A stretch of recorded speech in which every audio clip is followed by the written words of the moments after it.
Hi, my name is Julie Bowman, and I've been involved this year in setting up a Saturday diversion class for parents. Those who've had a child who has either been involved with a serious truancy matter or has been a constant discipline issue within their classroom. They've been ordered to attend this class with me on Saturday and go through a PowerPoint that I was actually involved in the developmental process. It's a 2-hour class, and it gives the parents strength to become a supported parent to their child. It gives tools to help on how to support their child through their educational journey as well. These tools include helping with homework, with different strategies. It also helps with mental support and teaching the parents just on how to connect with their child's everyday walk through the school. When they get home from school, kind of questions they might would want to ask them to see how their school day was, and just make that connection to let them know that their school day with their child is valued. If they were specifically in for truancy, we spend a great deal of time explaining the importance of maintaining good attendance and what actually it means to their child's education. The discussion includes what happens also when their child isn't in school on a regular basis. The PowerPoint includes an overview of the child's developmental stages. We've learned that a lot of parents don't understand that. We go through how a child develops intellectually, emotionally, and also physically. We also go through a lot of discussion about a child's attitude, and we discuss how their attitude affects their education. I also make that connection with the parent's attitude and how theirs too has a great impact on their child's learning as well. We talk about different parenting styles, and they also take a 10-minute quiz that lets them know if they're an assertive or a passive parent when it comes to disciplining. The ultimate goal in discipline is that they should have a lesson that's taught through their discipline process, and that this child has learned that the behavior should not be repeated. Again, this is a 2-hour class. They are court ordered to do so, so if they don't show up, they are fined if they do not attend. It's for truancy or discipline. Each Friday in the morning or before noon, I receive a pack that lets me know the number of parents that I should expect the following day. Tomorrow I should be expecting 5. After the course is over, I have quite a bit of paperwork that I must complete. For those that attend, it's fairly simple. It's letting the district know that they've attended and they've received their certificate, and that just goes back in front of the court and they've been relieved. For those that are in non-attendance, it's quite a bit more detailed. At that point, they, I think, usually are given a chance to reschedule one more time. If this is their second time that they have failed to attend, then they are fined at that point. Our district's ultimate goal is that with me leading this type of class, with our struggling parents, we'll better help them be equipped in ways to be more assertive or a more supportive parent. Also help them to know the value of education. I work in a school that's 98% with third-generational poverty-stricken families. I also have a lot of parents that do not have education themselves. Our parents do gain a lot from this class through discussion and through questionings. We do share our stories. Sometimes through our discussion, it gets real, and sometimes gets very emotional. We have also talked a lot through our classes about how education has changed over the years. I'll see how my class goes tomorrow. I'm super excited. Even though I've done this class before, each class changes and it has its own challenges that I go through. I have to actually have the parents do a feedback survey at the end, and I actually take that to heart and look at the things that they gained from it, and I kind of adjust the PowerPoint to see the things that we might need to spend more time on, that's more value to them, and the things that maybe was less value to them, maybe I spend a little bit less time on. I feel that that feedback survey is very vital to the success of this program. I also have a translator that shows up with me. She is kind of my backbone support. We've had some parents that have shown up that have been really irate. They don't want to be there, or they bring their child, and it is strictly a parenting class. They have to come alone. So I give them the option to either reschedule without their child, or they can go back in front of the court and choose not to take this class and be fined. But sometimes they're very upset and irate and angry with me. And so it's nice to have that other support staff here with me. Number one, as a witness, but also just to be there to support the things that I have to carry through as district policy. She also is a translator. I've had a couple of Saturdays where I've had to have it translated word for word, what's been said in English for a Spanish-speaking parent.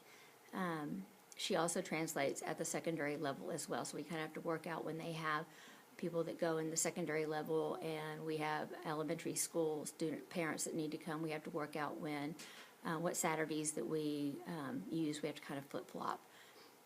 We actually cover 15 elementary school, and I'm the only campus that actually does this, that we support all of our elementary campuses at Bryan ISD. I'm thankful for this program. I have seen great things out of this program, and I can't wait to see what my class brings tomorrow. Thank you so much. That way we can, we'll be here all morning. Saturday diversion school. Just make sure your cell phones are silent, and we'll let you, if you need to go to the restroom, we won't take a set break unless you feel like we need to. But the restrooms are right down the hallway, so just kind of take care of your own needs, and we'll try to move through this so we can get out of here and enjoy the rest of our day today. Yes, it looks like it's going to be a beautiful day. Yes, we don't get many of those. Anyway, Bryan ISD, our motto is children first, always the Bryan way. I think that's part of why they set this up, to make sure you have a support system. Bryan ISD provides a positive education experience to ensure high school graduation and post-secondary readiness. Every day our classrooms start with good things to help build a relationship with our students. All teachers have been trained in a system called Capturing Kids' Hearts. And so that good things is part of Capturing Kids' Hearts. And then we also develop a social contract, and that is teaching the students, it's giving you a system on how they want to be treated by us and how we want to be treated by our students. And then it works the same way. How do the students want to be treated by each other? And when conflict arises, what do we do as a family unit in our classroom? It works very well for me. We have to go back and revisit it from time to time, because in fifth grade, every school? Every school in Bryan ISD should have a social contract. Okay. They all look different, because the kids create them themselves the first week. We had to revisit ours back in January, because in fifth grade things changed and we get older, and we had to tweak a few things and add a few things that were going on in the classroom. But yeah, everyone should have one. Yeah, like hers looks way different from mine. Okay. I teach first grade, so mine will be, hers like complete sentences. Yes. Yours might be pictures. Mine might be kind, play together, raise your hand, stuff like that. Just single phrases. Class, they did that, and they all got to sign it, and I got to see Mhm. what it was at. You can see like my other classmates. Well, and the thing is, that is how you want to be treated by each other. It has nothing to do with my procedures and my expectations in the classroom as far as how we do things. That's just basically how we want to be treated. If we have a system like if you need to go to the restroom and raising your hand before so we're not all jumping on top of each other, that sort of thing, and how we rotate around the classroom, because we do centers in my classroom. So we still have procedures and rules that are not really posted, but they know what they are. But that is on how we treat each other. But every classroom in Bryan ISD should have a social contract. Okay. Every teacher that I know of has been trained. I know our whole school's been trained. And most of our schools have social contract. I think part of this too, they set this up, things have changed since y'all were in school, and now that kids are I in went to the school and it looked so different. You did? Yeah. You did? I came as a child. What grade? Kindergarten to fifth. The one that I loved was a 5th grade teacher was Miss Turbyfield. That was when my grandma passed away, that was the teacher I went to. So I have memories here. That's awesome. Yeah. Well, think about how have things changed since you were in school versus how kids are getting raised today. Yes. It's a lot different. It's a lot could not different. I didn't know what a tablet was or an iPhone or anything. My Oh. daughter, she sees an electronic and she can unlock, and I'm like, Yeah, you're like, what am I missing? But then they have computers in the classroom and they have these little Tablets. yes, and I'm like, All kindergarten are you class, yeah. okay? I'm gonna go with the flow and just go with And it. But it's they already different. know how to get into it and everything. I'm like, how did you get a hold of my game? Mm-hmm. Yeah, it has changed. I think also discipline has changed a lot too. I noticed that teaching here that language is something that's used that very freely. That I mean, if I had did that growing up, I'd had my mouth washed with soap. That doesn't happen anymore. No. No, I remember when I was raising, like I grew up here in Bryan College Station. So every year, when you hit the beginning of the year, you send home those big packets of paperwork that you have to sign. My parents always signed off on corporal punishment. Like if she misbehaved, you can paddle. Well, the school district I came from still does that.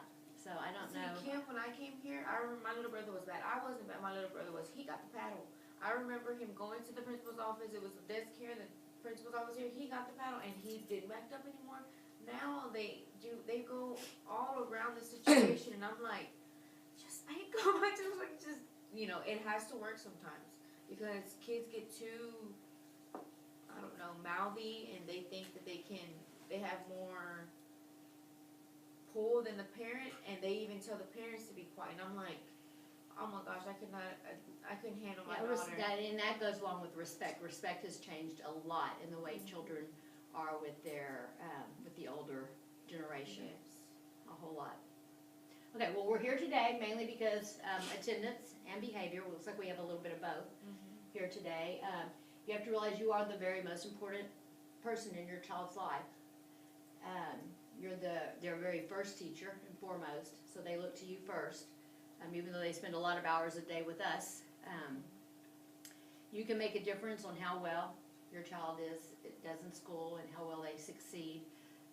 This workshop, we hope, you'll come out of here with some tools that can kind of help you to be more successful, either behavior-wise, if needed. And I think there's a follow-up on your campus after this happens, since y'all were required to come. Yeah, assistant principal. Either a principal or a counselor will give you a certificate of completion when you leave here today, and then we'll get you a copy, and then you'll need to probably turn in a copy as well to whoever asked you to come. Okay? All right. Parents must believe that you can influence your child's education. The best way is to teach them proper study skills. You've got one that probably has a little bit of homework. Do you have He has a little bit of homework? Okay. Study skills can be taught at home, and they pay off. I mean, have a set time, have a set routine as best as you can. That is the first and foremost thing. I tell my students here, if you would go home, take a break. You've been at school all day, you've worked hard, then you need to sit down and take your 20, 30 minutes, whatever it is, to get your spelling done or to read. My kids are required to read 20 minutes every night in 5th grade, and then they always have spelling homework, and then I have a co-teacher, and she gives math homework, and every now and then a little bit of science, but not very often. And so just kind of set a routine for them so they know what's expected, and not have a TV on so they can really focus on, and that starts good study habits for when they get older. Even as a first grade teacher, my kids need to read. I saw it. Major reasons why kids do very well in school is they have the interest and desire to do well. They have that self-motivation, and they possess the skills to study and to learn. Some reasons why they don't do very well is they don't have any motivation and they don't have the study skills that they've learned. Study skills, I mean, we do teach them here at school, but they need to be reinforced at home as well. Like I said, just and establishing a routine is just the best thing. If that child knows what's expected of them when they get home, as far as what they need to have accomplished. I know when my girls were growing up, we had a little chart that we checked off. And at the end of the week, if they had done everything that they needed to do, then there was a reward on the weekend. Nothing huge, but just a little something. I think rewards this day and time have gotten really big. Oh, I'll get an almost iPad. I'll get yeah. a tab. Tablets. I never paid my kids for grades. I mean, I told them that's your expectation. My expectation is for you to have good grades. See, I got like $5 to go shopping or something. So. My daughter, her goal is to ride her bike. There you go. That's where I push it because she has a tablet, but I got it for her to learn her math and multiplication tables. It was more of an education thing rather than the fun and games. So when at the end of the week we try, if she does everything that she's supposed to do and she brings good grades, she can ride her bike. Because I don't let her ride it every day. And there's great apps. There are so many wonderful Mhm. education apps. So I mean, there's nothing wrong with that. Yeah, that's As long as they're not going to bed at night and they're texting on it and that sort of thing, you know, there They are aren't. great things with Because tablets. I got a grant for my classroom for first grade. We got 6 mini Firefly tablets, and my kids use it to learn their English sight words. My kids use it to learn addition, subtraction, class, Yes. and there's And so that's many. a big tool for multiplication because hers is the one where you can use right on the screen. So she has a style that Oh, if cool. she's doing multiplication, she's writing it, and I'm teaching her when she does multiplication. You don't know it right off the bat. You're gonna have to use your fingers, draw it out. So she'll draw on the side doing what she has to, and her teacher can actually see that too because it's something that her teacher actually told me about. And she gets all into it. She does whatever, and then she'll ask, "Can I have a couple of minutes of free time?" To where she'll look at videos on YouTube. And I'm like, "No, ma'am." I go, "You did what you have to do on the tablet. Let's plug it in. Let's put it up. You can go ride your bike." And she's like, "Well, my friends my friends have their tablet outside. You can ride your bike. That's what this is for." That's what nowadays. Going back to the beginning, like how it's changed. Like Yes. my friend, I heard that all like last week. Like, but he's doing it. I'm like, okay. Mm-mm. But that's good though. Yes, I mean, I try to enforce limited time on the tablet and more of playing outside, playing with the ball, because she goes outside, she rides her bike, and she can just see with their tablets or with this, and I'm like, "You're not growing up like that. No, ma'am. No, ma'am. Let's go to the park. Let's go play. We'll play tennis, her and I together." And she's like, "Mom, like, do you even know how to play?" She'll kind of, Yeah. and I'm like, "I'll show you my skills." And we have that bond connection together. It's just like with my mom getting sick, it kind of interrupts on when we're supposed to go and do this. And she understands at the same time. I think it's not jealousy, but she kind of like, "Well, I want more time, with mom and here and there." So we're working on getting all of it together, slowly and surely. That's good though. That's good. Spending time with them is, I mean, they see that you're vested in their education, Yes. and that's like one of the very first keys to success. So they see that you are interested and you value what they're doing at school. Yes. And I feel like sometimes we don't always have that support, and that support is huge. That they see that you're try to be interested there. in your. Yes, I do. I really do. Even when she has science projects and everything, I go to the school with her, and she thought the library was closed after hours. We talked to the library, and she said, "You can come here and resource all you want." And we were in there, and she's like, "Mom, you're at my school, and you're in the library." I'm like, "Hey, we're learning together." Exactly. And she's like, "Wow!" Like she kind of like, "Oh my gosh, parents do this." Of course we do. What are you talking about? You're getting bigger. We have to expand your mind and look at all your resources. And she's getting to the point where even if she doesn't have a school project, she wants to go look for something else to look over. She wants to look at rocks in different shapes, different sizes. And I'm like, take interest. So she's got that intrinsic motivation, Yes. which is Yes. very good. Yes. Okay, we're going to kind of go over some things about your child's developmental needs and kind of how each one is important. I think there's a couple of videos in here we'll stop and we'll watch, and then we'll kind of talk about them. Intellectual development, learning starts at birth. Did y'all know that? Ages 4 to 7, speech becomes more social. A child understands logical concepts. Reality is not firm. For example, they start learning about magic and disappearance. Rules at this point in time need to be fairly simple on do's and don'ts. They're not unable to understand principles and underlying for best behavior. I guess you're setting kind of the foundation of how they're going to move through as far as discipline and Even like you said that for your son, right, son? That you said he might, especially with operations and my special needs, you still need those rules, do's And don't you still need those boundaries? Yeah, I think they are starved for boundaries. I think that sometimes our kids have a little bit more freedom. I know in fifth grade, I see a lot of that. And you're getting close to fifth grade with Yes. yours. You'll Yes. see, like when she says, all my friends, and they're doing it, you'll see how the pressure starts getting. Yes. And that's great that you're able to reel that back in. Yes, And that's I super try to get her important. to understand that not everyone is the same. And your learning development is different from their learning development. Maybe they did all their homework and they're completely doing straight A's. We're still working on you a little bit. There's a price to everything, but the tablet is not a price. The tablet is yours for learning everything you need to learn. But don't confuse it. And she kind of like understands. So when she sees her friends, she tells them, why do you have it outside? You're gonna break it. It's gonna fall. I mean, they can run over with their bike. She goes, because I'm going to ride my bike, and if I don't see it, I'm going to run it over. And I'm like, you don't have to do this. She goes, well, I'm trying to get my friends to understand. Like, they need to put their tablet inside and play with me. That's awesome. And I'm like, oh, my poor baby. Okay, the next stage are children from 7 to 12. Their logical thoughts, their organized thoughts begin to develop. Their ability to perform multiple tasks. And they're capable of concrete problem solving. And for an example, now if I can figure out how to do this, where I minimize this is where you can come around. I'm going to stop it for the video.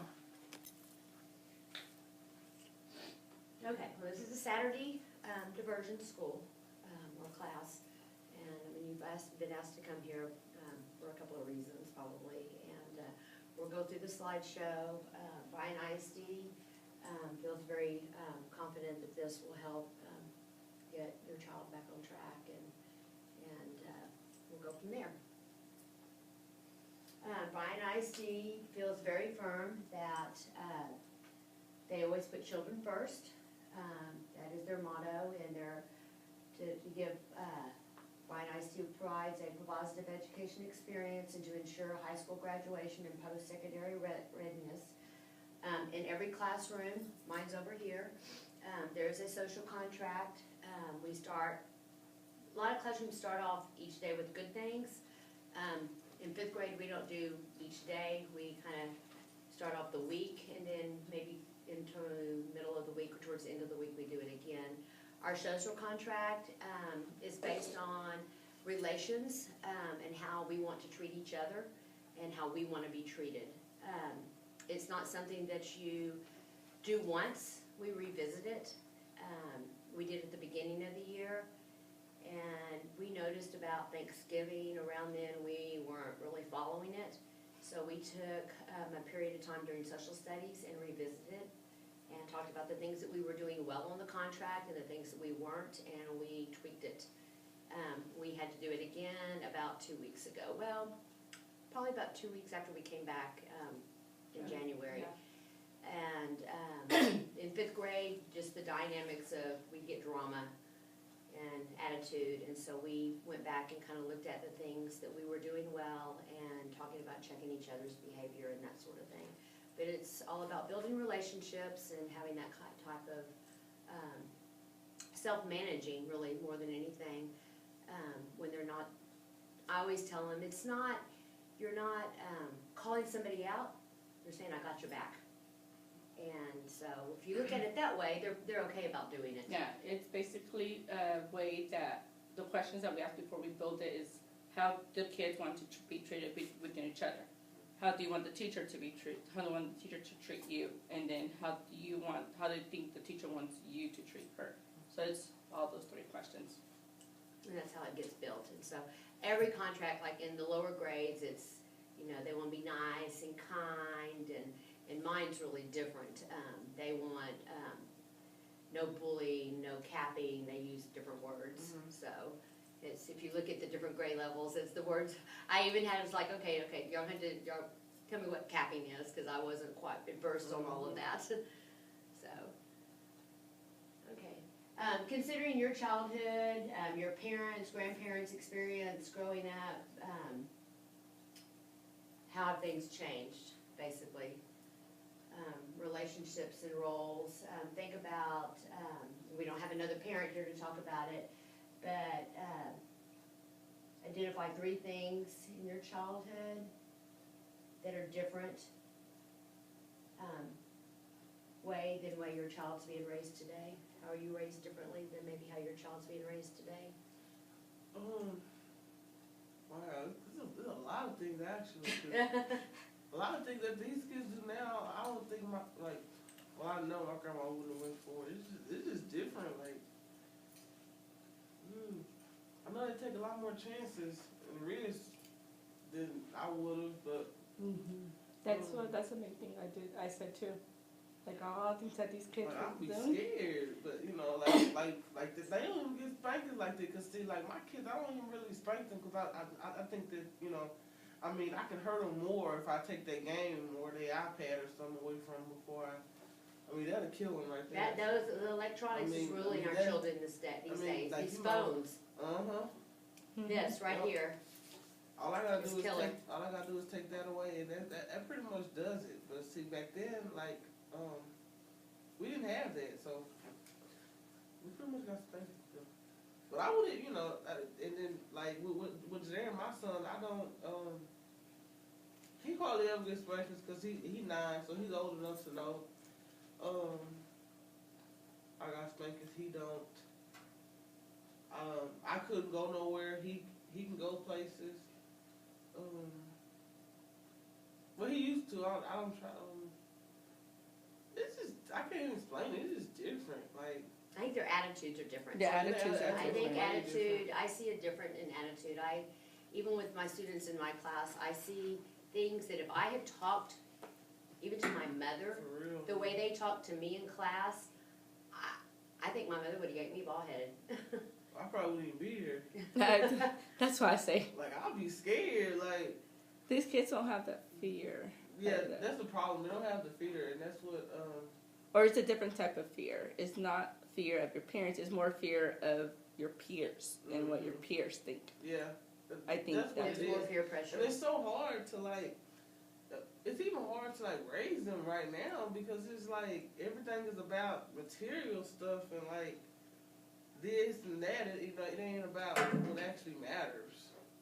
I mean, it's very hard, especially when you're doing it by yourself. Exactly. So and then me, I'm trying to raise 2 boys and a little girl, so it's just like that's all they care about. And I'd be like, there's more to life than just going outside playing with your friends and sitting on here, they don't even know the TV exists up until it's time to play the games. They don't even know, come home and do the homework before you can ever go out.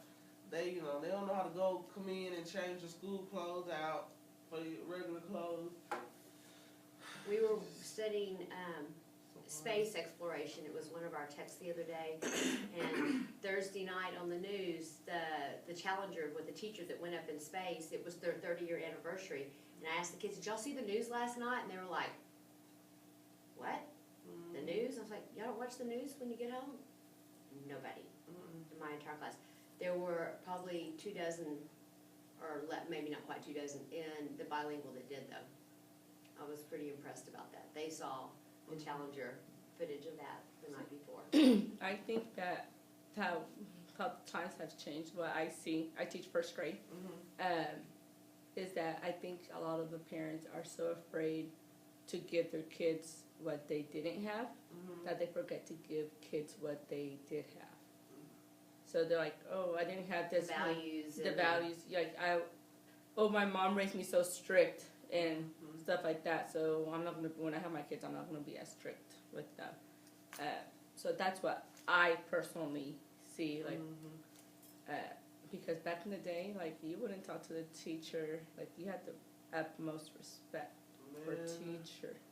I was raised by my grandma, so it was just like, like she could like look at you and kill you. Like Exactly. Like My parents was like sometimes I was in the store, I was in Walmart or something, and I told my kids, I said, y'all don't go in here, trying to pick up everything because it ain't gonna happen. So I mean, I knew it was gonna happen anyway. So I already braced myself for it. So this little boy had said something to his mama, and I turned around and I looked at her like, I hope you're gonna do something about it, because he like slapping at her. And I was thinking, if you don't fix it now, he's gonna grow up. He's gonna think that that's okay. I think I pretty much checked. Okay, we'll move on and she'll get them caught up. For this class, or course that we're here for either attendance or behavior, or a combination of both. The most important, you are the very most important person in your child's life. They're gonna look to you always for everything. You're their first teacher. We are their teacher, but you are their primary teacher at home. You're their most important role model. You can make a difference in how well your child succeeds in school. This course is going to give you hopefully some tools in your tool belt to help you to do those things. There should be some follow-up.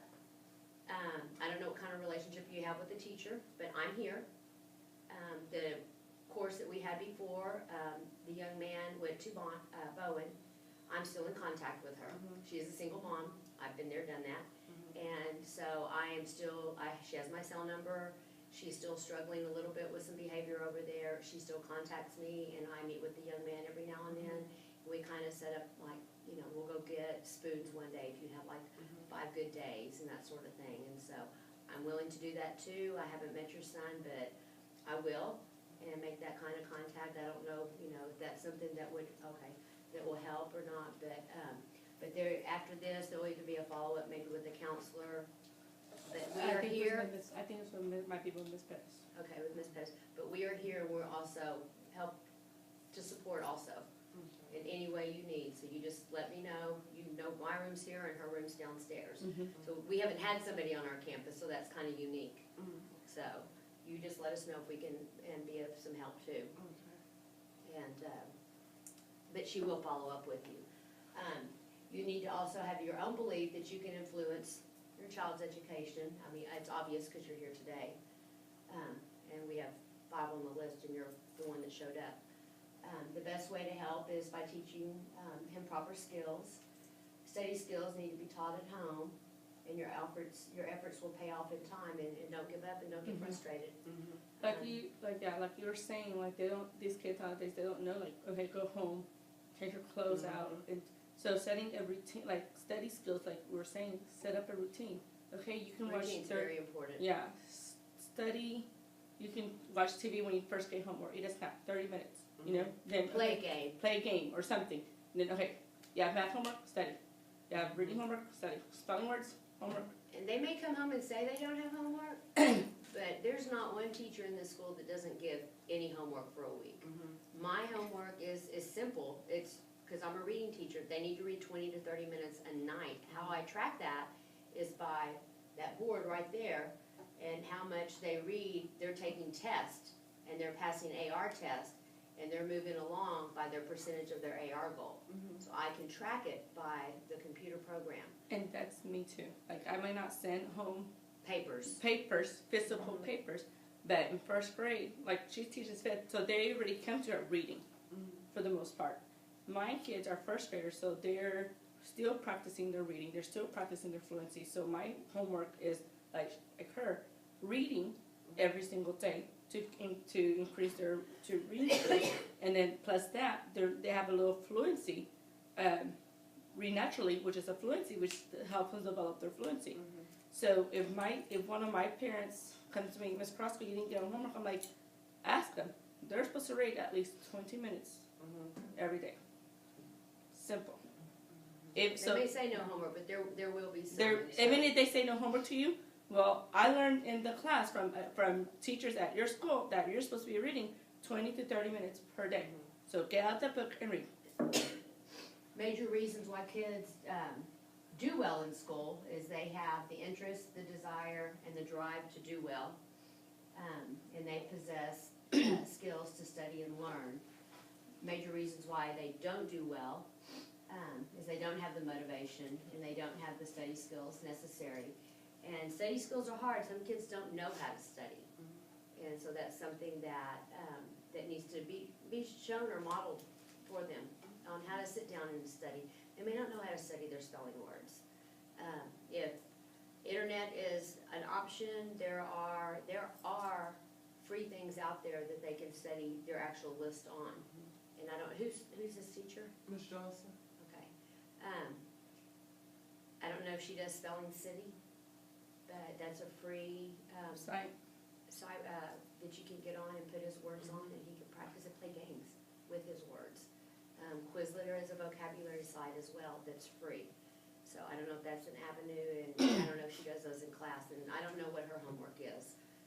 Yeah, and even if she doesn't, there's things that you can do, like go to like Play-Doh, just do Play-Doh. Yeah. Just do if you could spare, or take a thing of rice and just have them spell like a thing of rice. What others? And I just learned about that one too, that Education Galaxy. What is And that? It's science, math, and reading. I've only explored reading so far. Okay. But it's got a Is- diagnostic, and then it shows what your weak areas are, your in between, and then your strong areas. So it looks pretty cool too. But anyway, but even if it's not on the internet, there is a lot you can do without that. Yeah, and I mean, for me personally, I think we just depend too much on the internet, that these basic skills just are floating away. It's true. Like I know I was talking to our librarian, went to the library on Monday, and I was talking, for some reason, the encyclopedias caught my eyes. And I was like, nowadays, we don't use encyclopedia, we just Google everything. Yeah. And the We librarian, just returned them because we No, just yeah. did and the research. librarian told me, like, no, Miss Bowman uses them, and Miss Bowman is teaching their kids. I mean, that's what we're saying, study skills, yes, have them, if you don't know something, YouTube is good, the internet is good, but also teach those fundamentals that the kids don't that we grew know, up with. that we grew up with. Meeting your child's development needs in a positive and healthy way. The overview of development is intellectual, emotional, and physical. What do I need? I don't remember what all we talked about on all of this. Why is meeting that all important, and how can I meet it without hurting others? Oh, this goes to the next slide. Yeah. It sets up the development for that. Okay. Intellectual development. Learning begins at birth and continues through life. It takes place in and out of school. They watch everything. They watch everything, Everything anybody does. and they mimic everything. TV, what happens on TV, they pick up. I know language is picked up everywhere. And unfortunately, Good and the good and the bad. So. it's funny, I took my husband and I went and saw Straight Outta Compton, and I came back, and that was one of the good things. I said, my husband and I went and saw a movie this weekend. Well, they asked what it was, and when I told them, like half my kids raised their hand and they had seen it. I was like, oh my gosh, that was rated R. Mm-hmm. I was like, well, what were you all doing in an R movie? What are these parents thinking taking these kids? So then they learned quite a bit out of that movie. It was, very graphic. But children, Mine don't do it, but a lot of kids do. Children aged 4 to 7, speech becomes more social. Children understand logical concepts, reality, not firm. For example, they learn about magic and disappearance. Rules need to be simple, of do's and don'ts. That's big. And I think that that's where it needs to start. And I think that that's where we miss the boat of right then, what they can and can't do. We Yes. think, my personal, like she was saying, I don't have a niece. Like, I have one sister, but I don't have any. She doesn't have any kids. But so my cousins' kids are like my nieces and nephews. So every time I go to Puerto Rico, they just like, they're tickling like somebody's like in a stranger's stomach or something, or lifting up. I'm like, that's and then my cousins laugh at it, thinking like, oh, that's so cute and stuff like that. But instead of using that as a teaching moment, it's like, oh no, this is inappropriate. You need to ask for permission. Can I tickle your tummy or something like that? And that's what we're saying. Like that those things that you think that might be cute might affect later on, because when you're thinking, oh, that's not appropriate anymore, and they're still 7 or 8 and still doing it, it's too late to stop them. So we need to ABC behavior, redirect them. Like that's the age that we need to do, and that's the age where I'm more Yeah. influenced. I still see that here, and they'll like, what's wrong with that? And I'll say, well, it's not appropriate at your age. I Okay, don't have no children. problem with mine. His problem is was getting here late every day, and cause I work in 2 jobs, so the person that I had paid to take him to school wasn't bringing him on time, so I had to do my whole schedule around, and his behavior here at school, like, you know, like the things that they say he did, I ain't never think they was lying, but I was like, it can't be my child, cause he flipping over tables. Nah, like, I don't know, cause he do not even dare to do that at home. So I don't know why he probably tried him here, cause he knows that he can't get no whooping. Yeah, up here. he probably sees somebody Somebody else doing it, Mhm. and because I've seen it before, like Yeah. one person sets off another, Mhm. and guess kids at that age, they don't see what's behind closed doors. So maybe Johnny flipped the table. Your son saw him, but your son didn't see Johnny get punished by the principal, or So what the saw the repercussion consequence. is, yeah, what the Cause repercussion my boy was. is really, he really like, how can I put it?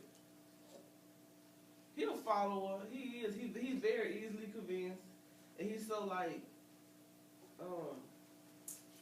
what's the word? Like he's like timid, like, and then him being on ADHD medicine, it makes him emotional. He'll cry about anything, like, and he and a lot of it he's very very very spoiled, and he thinks that stuff should go his way all the time. All the time. Yeah, that's his main problem, but that can easily. And it's hard for everything to go his way all the time when you're in a classroom full of. Yeah, he think it should. He think he ain't. He don't understand yet that things at home is not going to work the way at school. But, We've been doing this in my class, talking about things that you have control over and things that are outside of your control. And if I can teach him how to act, that it's different ways that you act in public than you do in the house. I'm still working on that. But that's a good lesson. It's a good That's lesson. a very 'Cause good he lesson. don't know how to like, I mean, you can sit here and yell all day you want to in the house, but when we're out in public, it's certain ways you have to conduct yourself. Like, you can't go out with, I mean, my boys, like him and my 4-year-old, they'll go out in anything. And, and then if y'all go out looking like that, they gonna look at me. Like, You know, like, that's what I tell my students. Like, what are you doing? Like, and I don't mean this in a bad way. I'm like, you can act a fool in my classroom. Like, you can yell. I mean, not a fool, but I mean, you can act up in my classroom. But when you're in the hallway, you're not out. You're in a straight line. Your hands are behind your back, and you have a bubble in your mouth. And they see, like, when teachers like Miss Bowman comes up, and they're like, oh, look how nice and a straight line and a bubble. They'll come up to us like, oh my God, Miss Crosco, we got a compliment. Like, you see how you're acting outside? Mm-hmm. Like, it's a thing. So maybe, like, show them, like, show them. Mm-hmm. Like, That's there's a not different problem thing. I have, but I don't have a problem with them. Like some kids be screaming, yelling on the floor stuff. Oh, I don't. Oh God, I don't have that problem. I think there's some dynamics in that But that's class too, embarrassing, because right? I see that class at lunch sometimes when we go through to specials. I think there's some pretty strong personalities too in that class. So he's probably got some role models. Yeah, but Yeah, And but he he's said- got to learn that he cannot follow them. Yeah, And he's that's a where very you've got big to- follower. Oh, You're he's a gonna very have to big get follower. that stopped, because that, starting now, and I don't know where he gets that from. Yeah.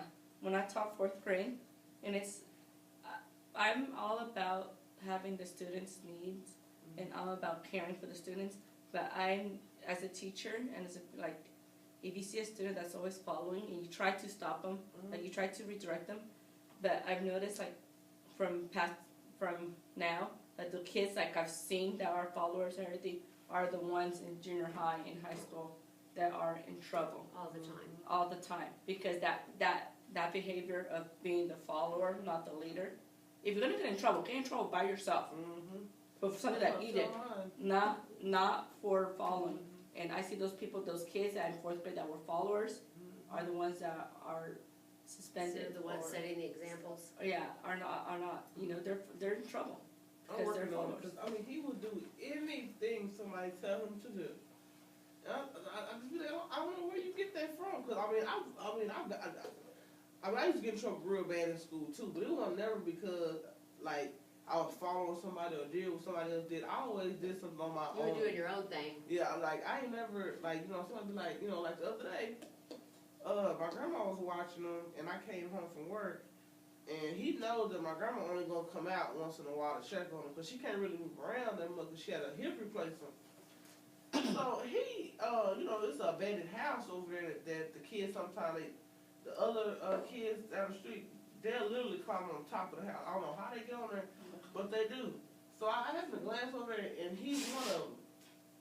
I said, I had to pray before I go over there because it's gonna be real bad if I didn't. So I was Yeah, like, take a moment, take yeah, your I 5 had to minutes. take a moment to just like, cause It's gonna be bad. yeah, it's gonna be real bad. So I just told you there, just because that, they told you to get on, he was like, well, they're doing okay. Well, if he gonna run in front of the truck, you gonna do it too? He was like, he just paused. I said, oh my God, my child. No. It just seems like this is the age he's at right now, age 7 to 12. Yeah, there's no logical, Yeah. organized. Organized thoughts develops, their ability to perform a multiple tasks, and they're capable of concrete problem solving. For example, and they're gonna direct us to YouTube, and we're gonna hope this works. Okay, how did we do this last time? I think we know. I think we just clicked on the link and paste it. Okay, and I'm gonna stop this because we're not gonna watch the YouTube on it.